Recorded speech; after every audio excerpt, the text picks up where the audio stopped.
ఇండియాలోనే #1 varicose veins hospital Avis vascular centre.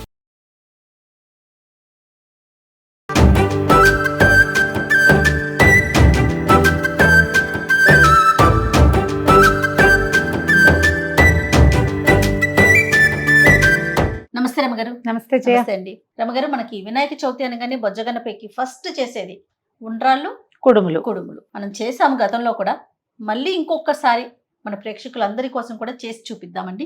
పండగ special Yes. Simple గా బియ్యపు రవ్వతోటి బియ్య పిండితోటి చేసుకునేది. అలానే రమగారు. ఒకేసారి 2 చేసేద్దామా మరి? తప్పకుండా. ఓకే. ఏదైనా ఒక మందపాటి గిన్నె పెట్టుకోండి. ఇత్తడి గిన్నెలు అయితే చాలా మంచిది. లేకపోతే ఇప్పుడు ట్రైప్లైస్ అవి వస్తున్నాయి కదా, అడుగు మందంగా ఉంటుంది, శాండ్విచ్ బాటమ్స్ అలాంటివి పెట్టుకుంటే ఏంటంటే మీకు ఇది అడుగు మాడకుండా వైనంగా ఉడుకుతాయి. అవి పిండి ఉడకాలి కదా. అవును. ఓకే, ముందు రవ్వ కుడుములు చేసుకుందాం జయ.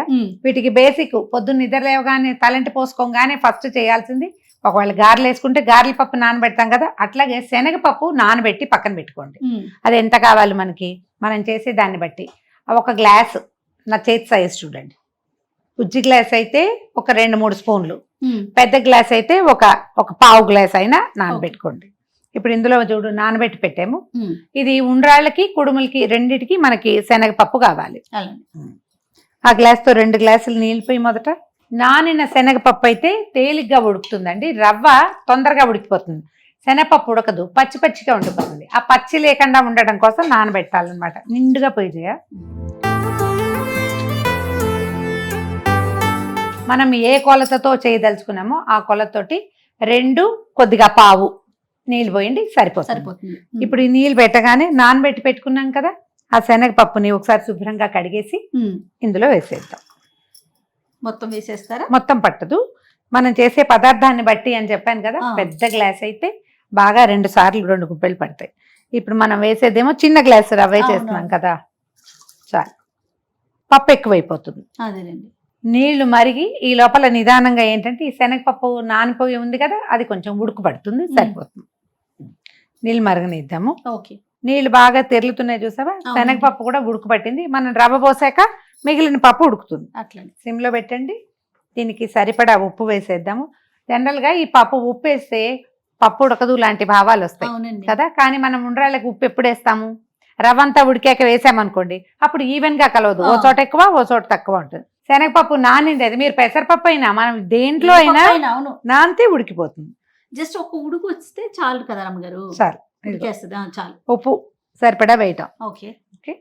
తర్వాత దీనికి సరిపడా జీలకర్ర, ఒక చిన్న స్పూను జీలకర్ర వేద్దాము. అంటే ఈ జీలకర్ర ప్రేయసులు కొంతమంది ఉంటారు, వీళ్ళు ఉప్మాలో పులిహోరలో కూడా వేసుకుంటారు. చాలా బాగుంటది రమ్మగారు. ఉప్మాలో పులిహోరలో జీలకర్ర లేకుండా ట్రై చేసి చూడండి, దాని రుచి వేరుగా ఉంటుంది. ఓహో, మీకు నేను ఉప్మాలో జీలకర్ర వేసి తినిపిస్తావు, అప్పుడు జీలకర్ర వాసనే వస్తుంది. ఇక రవ్వని పోసేద్దాం ఇందులో. హైలో ఉంచొద్దు, సిమ్లో పెట్టి సాధ్యమైనంత చిన్న స్టవ్ మీదకి కనుక దీన్ని మార్చుకుంటే నిదానంగా రవ్వ ఉడుకుతుంది, దాంతోపాటు శనగపప్పు సగపడి ఉడికిపోయింది, అది ఉడుకుతుంది అనమాట. స్టవ్ మీదకి మార్చేసేద్దాము. ఈ స్టవ్ ఆపేసి ఆ స్టవ్ వెలిగిద్దాం. చిన్న స్టవ్ మీదకి మార్చి దీన్ని తిప్పద్దు, మూత పెట్టి వదిలిపెట్టేసేయండి. ఒక్క 4-5 నిమిషాలు. మీకు మీ గిన్నె పలచగా ఉంది, ఈ రవ్వ అడుగంటుతుంది, ఇలాంటి భయాలు ఉంటే పైన పెట్టిన మూతలో కాసిన నీళ్లు పోయండి. అప్పుడు ఏమవుతుంది, అడుగుది చక్కగా వైనంగా ఉడుకుతుంది. అంతే పద్ధతి. కొద్దిగా నీళ్లు పోసి పెట్టాను అడుగంటకుండా ఉంటుందని. చూడండి, రవ్వ ఉడికిపోయింది, కనిపిస్తుంది. ఓకే. ఒకసారి కిందకి పైకి తిరిగేసి దీన్ని దించి పక్కన పెట్టుకోండి. ఇప్పుడు ఇట్లా శుద్ధగా ఉంది కదా, ఈజీగా ముద్ద అయిపోతుంది. పక్కన పెట్టేసుకోండి. ఇది మనకి ఏమంటారు, ఉప్మా లాగా పొడి పొడిగా ఉండకూడదు, కొంచెం శుద్ధగా ఉంటేనే మంచిదన్నమాట. ఇది పక్కన పెట్టండి. మన దగ్గర నీళ్ళ మూత ఉంది కదా, ఉంటే అదే పెట్టేసుకోండి. అది ఇలా అడుగున చెక్కు కట్టకుండా ఉంటుంది అనమాట. లేకపోతే అడుగు డ్రై అయ్యి అడుగునంతా చెక్కు కడుతుంది, అలా అవ్వకుండా. ఇది నెంబర్ 1. ఓకే. ఇప్పుడు నెంబర్ 2, ఇవి ఉండ్రాళ్ళు. బియ్య పిండితోటి చేసుకుంటాము.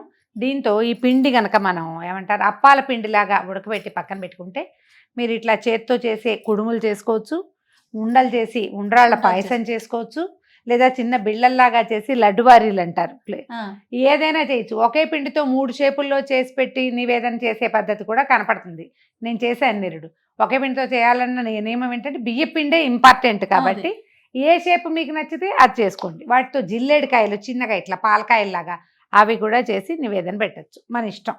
ఏది నీళ్ళు పోయి ఇందులో ఎన్ని పోయమన్నారు? 2 గ్లాసులు పోయి మనం ఏ గ్లాసు పిండితో చేయదలుచుకున్నామో దానికి 2 నీళ్లు పెట్టుకోవచ్చు. దీనికి కూడా ఉమ్, ఇది గ్లాసున్నర పిండి ఉంది, 3వ గ్లాస్ కూడా పోసి. దీనికి కూడా శనగపప్పు ముందే నానబెట్టి పెట్టుకున్నాము. శనగపప్పు వేసుకోవటము. ఉమ్, శనగపప్పు ఉడికాక అప్పుడు బెల్లం వేసుకుందాము. స్టవ్ ఆన్ చేయి మొదట. దీనికి ఏంటంటే 1 గ్లాసుకి 3/4 గ్లాసు బెల్లం వేస్తే బాగుంటుంది. ఎక్కువ తీపిగా ఉండదు, అలాగని చప్పగాను ఉండవన్నమాట. ఈ నానబెట్టి పెట్టుకున్న శనగపప్పు 1 గుప్పెడు వేస్తున్నాను, చాలు. మీరు 2 స్పూన్ల శనగపప్పు అన్నమాట ఇది, అంతకంటే అక్కర్లేదు. దీన్ని ఉడకనివ్వండి. నీళ్లు తెరలేక అప్పుడు శనగపప్పు 3/4 సగపడి ఉడికిపోతుందిగా, అప్పుడు బెల్లం వేసుకుంటే సరిపోతుంది. ప్లేట్లో వేసి ఆరబెట్టేసామనుకో రవ రవగా వచ్చేస్తుంది. మనం 1 గ్లాస్ కొలత పెట్టుకున్నాం కదా, 3/4 గ్లాసు బెల్లం వేద్దాం. శనగపప్పు కొంచెం ఉడికిపోయింది సగపడి. కొలతే పెట్టుకోండి, మీకు ఈజీగా ఉంటుంది.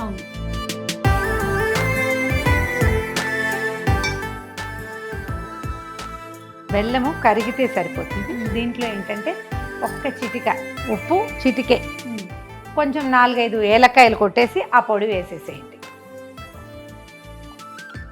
ఉప్పు వేస్తే బాగుంటాయి, బెల్లం కరిగిపోతాం చూడు. మనం అప్పాలు చేస్తాం కదా, ఆ పిండి ఎట్లా ఉప్పుతాము ఇది అంతేనమాట. మనం ఈ బెల్లం ఎంత మంచి రంగుగా ఉంటే మన కుడుములు అంత కలర్ఫుల్గా ఉంటాయి, లేకపోతే తెల్లగా కనపడతాయి, పంచదారతో చేసినట్టు కనిపిస్తుంది. బెల్లము ముదురు రంగుగా ఉన్న బెల్లాన్ని సెలెక్ట్ చేసుకోండి, సరిపోతుంది. బెల్లంతోనే ఉంది రమ్మగారు. అంతే, నీకు పాయసపు రంగు అయినా అంతే, వస్తువు అందాం దాంతో. పాకం ఒక్కసారి తెరులుతుంటే సరిపోతుంది అన్నమాట.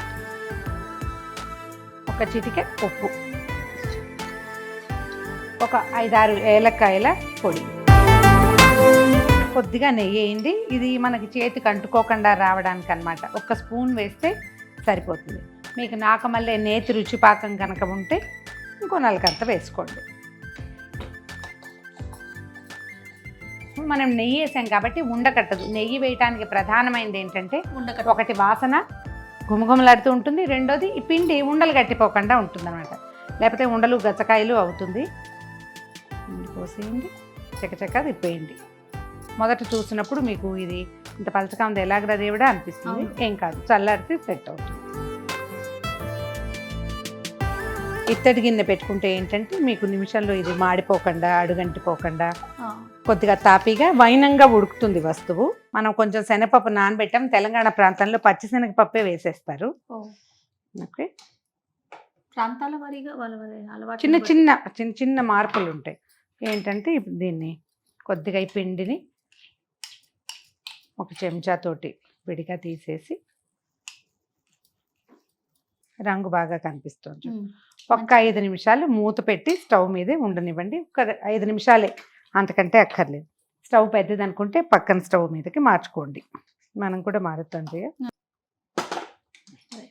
కొంచెం కాస్త అంచున్న మూత పెట్టి కొద్దిగా నీళ్ళు పోయండి. లోపలిది పాకం చక్కగా ఉడుకుతుంది. చాలు, ఊరికే కొంచెం నీళ్ళు పోస్తే చాలు. ఇవి 1-2-3 నిమిషాల తర్వాత దీన్ని ఆపేస్తాం. తర్వాత ఏం చేస్తాం, ఇందాక మనం కూడా ఉండ్రాళ్ళ పిండి పెట్టుకున్నాం కదా, రవ్వ ఉడకొచ్చా, దాన్ని ఉండలు చేయటము, స్టీమ్ చేసుకోవటం అంతే. రమ్మగారు ఇది కూడా చల్లగా అయినట్లుందండి. ఇదేం చేద్దాం, మనం ఈ కుడుముల పిండిని బియ్య పిండిని పక్కన పెడతాము. ఓకే, అది చల్లారుతూ ఉంటుంది. ఈ లోపల మనం ఏం చేద్దామంటే ఈ ఉండ్రాళ్ళు ఎంత మటుకు వచ్చిందో పిండి చల్లారిపోయింది.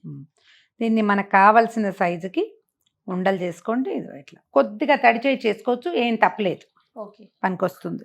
మీకు కావాల్సిన సైజు పెద్దవి కావాలంటే చేతి నిండా చేసుకోవటం, చిన్నవి తింటారు మనకు ప్రసాదానికి బాగుంటుంది, లెక్క కూడా కావాలి అలా అనిపిస్తే కొద్దిగా చిన్న సైజు. తడిచేయి చేసుకుంటే ఏమవుతుందంటే ఈ అతుక్కోకుండా చక్కగా గుండ్రంగా కూడా వస్తాయి. మన ఇద్దరు సైజుల్లో తేడా చూసావా జయ? తడిచేయి చేసుకుంటే మీకు గుండ్రంగా వస్తాయి, లేకపోతే ఇలా కచకచ అని వంకర తింకరగా వస్తుంది.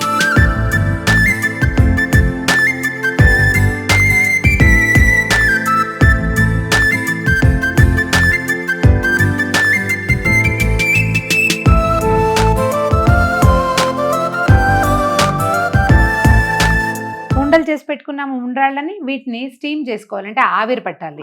మనం ఏం చేయొచ్చు, ఒక పెద్ద పాత్రలో అడుగుని మంచినీళ్ళు పోసి పైన ఒక బట్టని శుభ్రంగా పిండేసి తడిబట్టని వాసనలాగా కట్టడం, దాన్ని మీకు కట్టేసి ఈ ఉండ్రాళ్ళు పేర్చడం, ఆ బట్టని దాని మీదకి వేసేసి ఏదైనా పెద్ద దాంతో ఇడ్లీ ఎట్లా స్టీమ్ చేస్తాం అట్లా చేయొచ్చు. మన దగ్గర ఒక స్టీమర్ ఉంది, ఇది ఈజీగా ఉంటుంది. కావాలంటే మీకు అంటే బట్ట ఉండాల్సిందే అంటే దీంట్లోనే ఒక చిన్న నాప్కిన్ పరిచేయండి. నాప్కిన్ పిండాలి, పొడివి కాదు, తడిపేసి వేసుకోవాలి. వేయకపోయినా కూడా బాగానే ఉంటుంది. వీటిని చక్కగా ఇందులో పేర్చేద్దాము. ఇవి కాకుండా ఇప్పుడు ఇంకా ఇట్లా బుట్టల్లాగా వస్తున్నాయి, ఇట్లా ఓపెన్ అయ్యేది, అందులో కూడా పెట్టుకోవచ్చు. మీరు ఎందులో కావాలంటే అందులో స్టీమ్ చేసుకోవచ్చు, ఆవిరి పట్టడమే అంతే. ఇడ్లీ ప్లేట్లో పెట్టి ఇడ్లీ పాత్రలో కూడా పెట్టుకోవచ్చు. కొంచెం తెరిపిగా పెట్టుకుంటే సరిపోతుంది. ఇది నిజానికి ఇడ్లీ పాత్రే. నీళ్ళు పోసాను, ఇది స్టీమ్, దీన్ని దాని మీద పెట్టేసేయటము. ఒక 7 నుంచి 10 నిమిషాల పాటు మీడియం ఫ్లేమ్ ఉంటే సరిపోతుంది, బాగా పెద్ద మంట అక్కర్లేదు. ఆవిరికి ఇవి సర్దుకుంటాయి అన్నమాట, చక్కగా ఉడికిపోతాయి. మధ్యస్థపు మంట మీద 8 నుంచి 10 నిమిషాల పాటు ఉడకనిస్తే సరిపోతుంది. ఇది కొంచెం వచ్చే లోపల మనం అవి మిగిలిన మనం కుడుముల పిండి ఉడకపెట్టి పెట్టుకున్నాం కదా, అదే బియ్య పిండి బెల్లంలో, దాన్ని కూడా చిన్న ఉండలు లేదా మనకి ఏ షేప్ కావాలంటే అందులో చేసుకోవచ్చు. అవి కూడా చేసేద్దాం. స్టవ్ ఆపేసేద్దాము. దీన్ని దించి పక్కన పెట్టుకుంటే ఒక 10 నిమిషాలు చల్లారిపోయాక చక్కగా తీసి పళ్ళెంలో సవరించుకోవటం. దీని మీద ఒక చిన్న బెల్లం ముక్క పెట్టి కొద్దిగా నేర్చుక్క వేసి నివేదన చేసుకోవటమే. పక్కన పెట్టి ఇప్పుడు ఇందాక మనం కుడుముల పిండి ఉడకపెట్టాం కదా, అయితే ఇందులో ఒక ప్లస్ పాయింట్ ఇంకొకటి చేసుకోవచ్చు మనం. మీకు ఆసక్తి ఉండి అలవాటు ఉంటే, నచ్చుతుందంటే పచ్చి కొబ్బరి కొద్దిగా ఒక హాఫ్ చిప్ప, సగం చిప్ప చాలు. ఇంత పెద్ద కాయ అయితే కాదు, కొంచెం చిన్న కాయ అయితే సగం చిప్ప కోరేసి వేసేయండి. ఎప్పుడు ఇది బియ్య పిండి పోయటానికి ముందు పాకం తెరులుతున్నప్పుడు కొబ్బరి వేసి కొంచెం తెరలనిచ్చి పోసేస్తే కొబ్బరి రుచి కూడా యాడ్ అవుతుంది. ఇలాగూ చేసుకోవచ్చు, అది అమెండ్మెంట్ కావాలంటే అలా కూడా చేసుకోవచ్చు. కొద్దిగా తడిచేయి చేసుకుని మనకు కావాల్సిన షేప్లోకి ఉండలు చేసేసుకుందాం. కొద్దిగా చేయి తడి చేసుకుంటే సరిపోతుంది. ఇది మనం చిన్న చిన్న ఉండలు చేసుకుని ఉండ్రాళ్ళ పాయసం చేస్తాం, దాంట్లో కూడా వాడుకోవచ్చు. నెయ్యి వేసాం కాబట్టి చేతికి అంటుకోదు, చిట్టి ఉండ్రాళ్ళు చేసి పెట్టుకోవచ్చు. దీన్ని మీరు ఇలా చేసి నివేదన చేయొచ్చు, స్టీమ్ చేసి. తర్వాత ఉండని ఫ్లాట్ చేసి అప్పచ్చులాగా ఇలాగూ చేయొచ్చు. లేదా మామూలు మనం కుడుములు అంటాం కదా, చేతితోటి ఇట్లా చేతి గుర్తులు పడేలాగా ఇలా కాయల్లాగా వస్తాయి చూడు, ఇట్లా ఇలా కూడా చేసుకోవచ్చు. మీరు ఎలా కావాలంటే అట్లా చేయండి, ఏ పద్ధతి అలవాటు ఉంటే అది. ఇందులో మనం జిల్లేడు కాయలు అంటారు, అలా కూడా చేయొచ్చు, అది కూడా చూపిద్దాం. ఉండ చేసి దీన్ని చేతితోటి పైకి లాగుతామన్నమాట. చిన్నవి ఇలా కూడా చేసి పెట్టుకోవచ్చు, గౌరీదేవి షేప్లో చిచ్చుపుడ్ల లాగా ఉంటాయి. మీరు ఎలా చేసినా సరే, మనం అయితే అన్ని ఒకేలా చేద్దాం. చెప్పండి ఎట్లా అట్లా ఇట్లా చేసి వీటిని స్టీమ్ చేసుకోవటమే, ఊరికే చూపించడానికి చేసామంతే.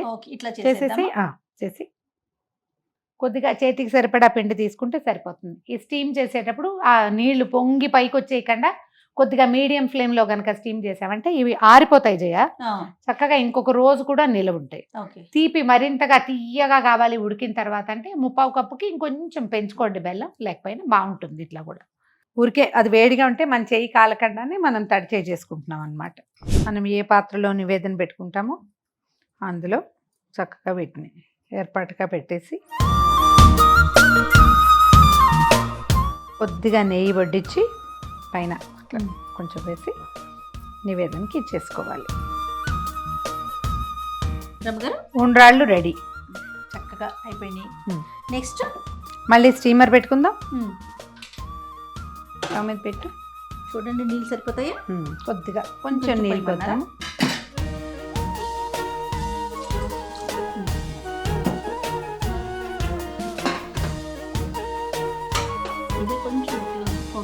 మూత గట్టిగా ఉండటమే మంచిది.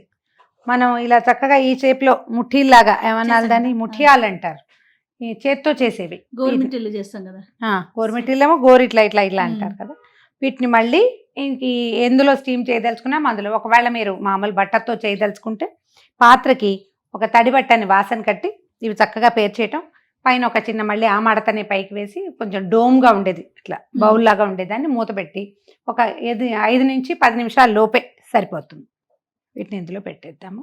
వీటికి ఏంటంటే పూర్తిగా సిమ్లోనే ఉంచుకోవాలి. స్టీమ్ చేసేటప్పుడు ఎక్కువ మంట మీడియం పెట్టద్దు, నీళ్ళు కాగితే సరిపోతుంది. ఎందుకంటే దీనికి తడి తగులుతూ ఉంటుంది పై అడుగు నుంచి, దాంతో జిగురు వస్తుంది కొంచెం, పాకం కదా అందుకని.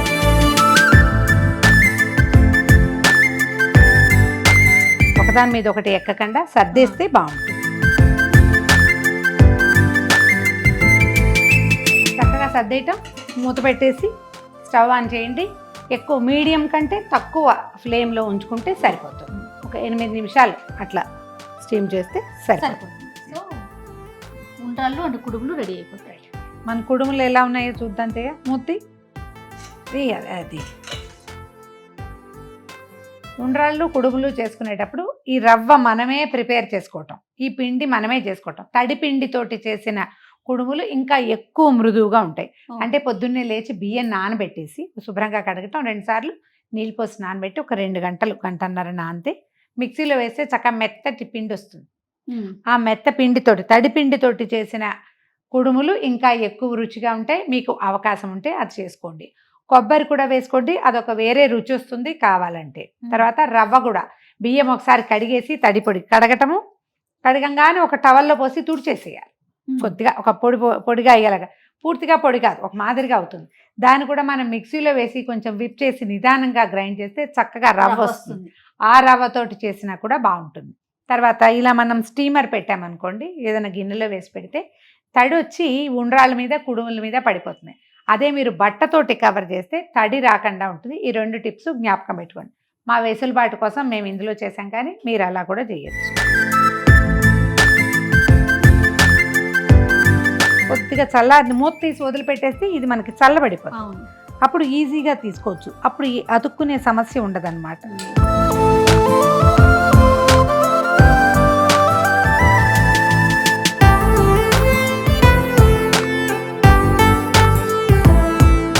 మన బియ్యపిండి కుడుములు, బియ్యపు రవ్వ ఉండ్రాళ్ళు, వీటి మీద కూడా కొద్దిగా నేర్చుక్క వేసి నివేదన చేస్తే సరిపోతుంది.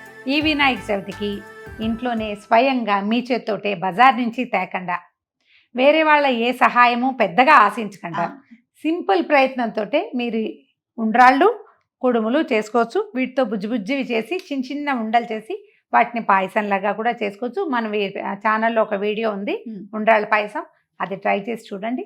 చక్కగా ప్రసాదం చేత్తో చేసి దేవుడికి నివేదన పెట్టండి, ఎంతో బాగుంటుంది. ట్రై చేసి చూడండి. తప్పకుండా. మరొకసారి వినాయక చవితి శుభాకాంక్షలు.